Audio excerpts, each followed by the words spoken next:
샬롬, 사랑하는 성도 여러분 반갑습니다. 오늘 아침에도 하나님의 큰 은혜와 평강이 여러분의 심령 가운데 충만하기를 바랍니다. 성령 충만한 하루가 되시기를 바랍니다. 오늘 말씀 가운데에서도 하나님이 큰 은혜와 또 음성을 들려주시며 여러분의 길을 인도하시기를 바랍니다.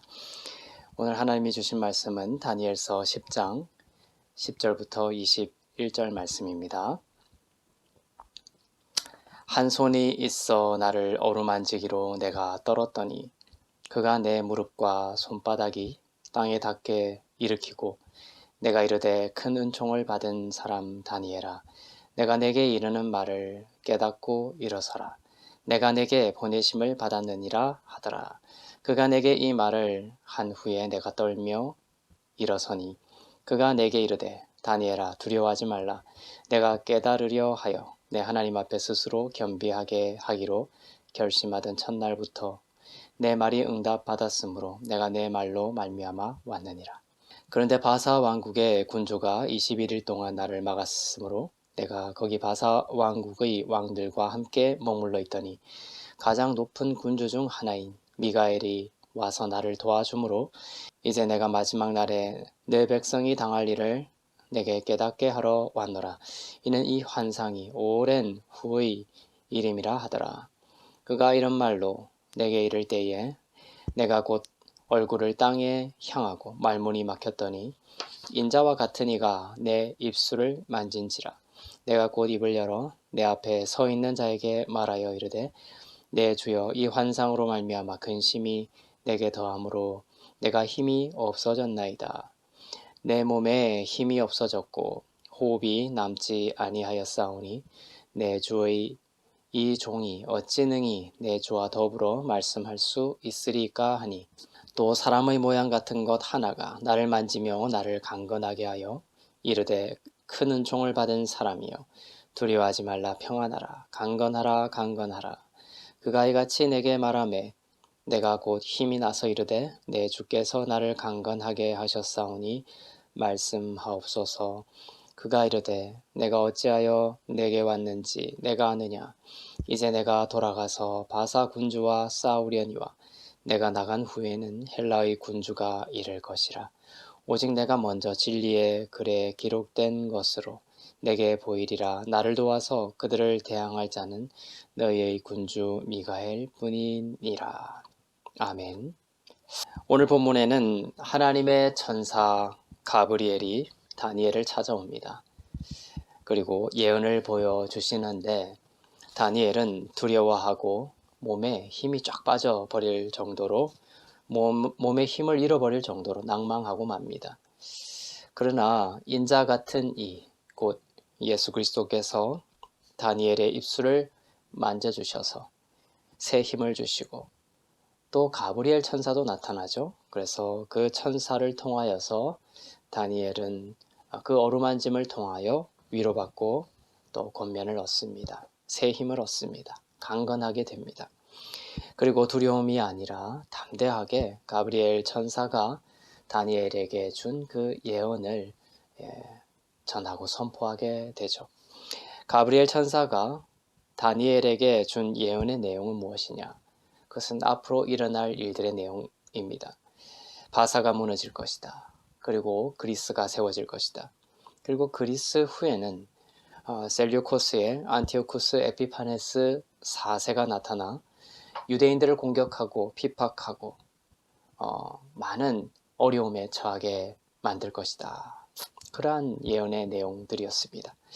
이런 예언의 궁극적인 지점은 이런저런 세상 나라가 무너지고 또 세워진다 라거나 또 어려움이 있을 것이다, 닥칠 것이다, 환란이 닥칠 것이다. 이것이 근본적인 내용이 아닙니다. 근본적인 이 예언이 궁극적으로 지향해 가는 지점은 하나님의 나라죠. 영원한 하나님의 나라가 예수 그리스도를 통해 세워질 것이라는 그 영광의 복음이 가브리엘 천사가 다니엘을 찾아와서 계시하는 그러한 예언의 본질적인 내용이라고 볼 수가 있습니다.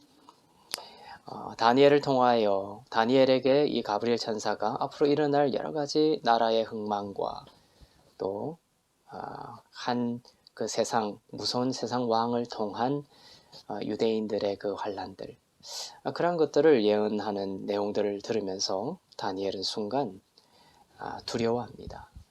그 다니엘의 입술을 통해서 그러나 하나님께서 전하고자 했던 궁극적인 내용은 바로 예수 그리스도의 그 십자가를 통해 믿는 모든 자들의 죄가 용서함을 받고 그 백성들이 영원한 의를 입는 흔들리지 않는 복된 하나님의 나라에 대한 약속이고 그러한 예언이었던 것입니다. 다니엘은 거기에 대해서 눈을 떠야 됐고 그 예언에 대하여 본질적인 믿음을 가졌어야 했던 것입니다. 예수 그리스도의 십자가를 통해 하나님의 나라가 이제는 왔죠. 2000년 전에 예수 그리스도께서 이 땅에 초림하심으로 하나님의 나라가 시작이 되었습니다. 그 나라가 이제 주님이 다시 오실 때, 주님이 재림하는 그날까지 완성되어 가고 있는 중에 있습니다. 하나님은 이제 은혜를 입어 영생을 얻고 거듭난 하나님의 백성들을 통해서 믿음으로 말미암는 하나님의 의, 그 은혜의 복음을 증거하는 자로 세워나가고 계십니다. 우리는 수많은 문제들 속에서 허우적대고 슬피 울기도 하지만 우리의 인생은 길면 100년 남짓한 짧은 이 땅의 삶을 살고 우리는 영원한 생명으로 편입해 들어가는 부활한 자입니다. 우리는 이미, 성도는 이미 영원한 생명을 얻은 자입니다. 이 땅의 신음을 주님은 상한 갈대를 꺾지 않으시는 마음으로 보듬어 주시죠. 하지만 동시에 우리의 시선을 보다 큰 하나님의 나라에 두기를 하나님은 우리들에게 원하십니다. 하나님께서 여러분들을 부르셨습니다. 이 부르심, 여러분들을 하나님께서 불러서 이 땅에 어떤 특별한 목적을 위하여 세우셨다. 그것을 기억하시기를 바랍니다. 부르심의 목적이 무엇일까 생각해 볼 수 있기를 바랍니다. 이 땅에서 거듭나고 은혜를 입은 본질적인 이유는 하나님의 나라를 증거하는 자로 살아가는 것입니다. 은혜의 복음을 살고 그 복음을 전하는 자로 성도들은 부름을 받은 것이죠. 삶의 여러 선택의 기로에 우리는 서게 됩니다. 그 기로에 서서 우리가 헷갈려 할 때가 많죠. 어디로 가야 될지 갈팡질팡할 때가 많습니다. 그리고 마음에 어떤 확신을 얻지 못하고 초조해하고 두려워할 때가 있죠. 그 이유는 이 복음과 또 복음으로의 부르심이 우리의 삶 가운데 아무런 고려사항이 되지 않거나 또는 고려되더라도 무시해도 상관없는 그러한 순위로 밀려나 버리는 데 있습니다.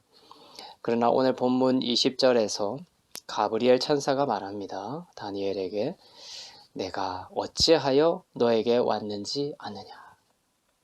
천사가 다니엘에게 이 말을 한 것입니다. 내가 어찌하여 너에게 왔는지 아느냐. 오늘도 우리들은 우리 안에 혼란이 있을 때 이 질문에 답해야 합니다. 하나님께서 말씀하시죠. 사랑하는 내 아들아, 나의 피로 구속하여 나의 자녀 만든 내 아들아, 내가 어찌하여 너에게 왔는지 아느냐.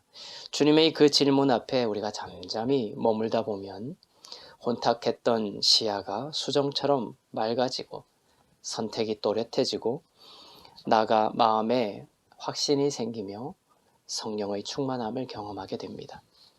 천사가 다니엘에게 찾아온 이유는 그 예언들이 궁극적으로 지향하는 것, 곧 천국 복음을 두려워하지 않고 담대하게 증거하는 것이었습니다. 다니엘은 연약했지만 주님은 천사들을 통해 또한 친히 다니엘에게 새 힘을 주시고 이 하나님의 일을 감당할 수 있는 모든 것을 더하셨습니다. 사단이 가장 싫어하는 것은 무엇일까? 그것은 은혜의 복음입니다. 하늘은 스스로 돕는 자를 돕는다. 그러한 말이 있죠. 그러한 인본주의를 세상도 좋아하고 죄에 빠진 인간의 육체도 좋아하고 사단도 좋아합니다. 인간 세상에 편만한 이 경구, 하늘은 스스로 돕는 자를 돕는다. 하지만 이것은 복음이 아닙니다. 구원은 스스로 도울 수 없는, 전적으로 자격 없는 자에게 주시는 하나님의 선물이다. 이것이 은혜죠. 하나님은 스스로 돕는 자를 도울 수 없습니다. 하나님은 스스로 도울 수 없는 자를 바로 예수 그리스도의 은혜로 구속하신 것이죠. 하나님은 스스로 도울 수 없는 자에게 오셔서 무조건적인 사랑으로 그 은혜로 구속하신다라는 이 은혜를 세상도 싫어하고 우리의 육체도 싫어하고 사단도 그 은혜를 참으로 싫어합니다. 이 은혜의 복음을 전할 때 사람들은 싫어하게 될 것입니다. 육신을 자랑하고 싶은 그 세상과 사단은 뒤에서 공격할 것입니다. 성령을 통해 깨어있는 자만이 은혜의 복음을 받아들이게 될 것입니다. 하나님이 하시는 일이죠. 복음의 눈을 뜨고 복음을 받아들이는 것은 사람이 할 수 있는 일이 아닙니다. 하나님께서 하시는 일입니다. 사람의 마음을 사람이 열 수가 없습니다. 복음을 향하여 말이죠. 그래서 복음은 설득이 아닙니다. 사람의 말로 설득하는 것이 복음이 아닙니다. 복음은 선포죠. 선포가 되면, 복음이 선포가 되면 하나님이 주권적으로 일하시는 것입니다. 복음을 전할 때 사람들의 그 대항을, 사람들이 여러분들이 복음을 전할 때, 은혜의 복음을 전할 때 율법 아래에 있는 자들이, 바리새인과 같은 그러한 자들이, 자기의 힘과 세상의 힘의 원리를 의지하고 있는 자들이 그런 은혜의 복음을 전하는 여러분들을 싫어하고 대항하게 될 것이라는 것을 여러분들을 아실 수 있기를 바랍니다. 그러한 일이 일어날 때 이상하게 생각하지 않기를 바랍니다. 오늘 본문에서 주님과 가브리엘이 전하는 말씀처럼 은혜를 입은 자여 두려워하지 말고 평안하고 강건할 것을 선포하십니다. 하나님께서 은혜의 복음으로 불러 세우신 여러분의 그 인생을 그렇게 붙들어 주실 것입니다. 예수 그리스도의 은혜에 붙들린 자입니다. 여러분들은. 그리고 그 사랑에 붙들린 자입니다. 그러한 예수님의 은혜와 사랑에 붙들린 자로서 결국 흔들리고 말 세상이 말하는 행복과 다른 차원의 정말로 그리스도 안에서 참되고 영원한 행복을 누리는 여러분 다 되시기를 주님의 이름으로 축원합니다.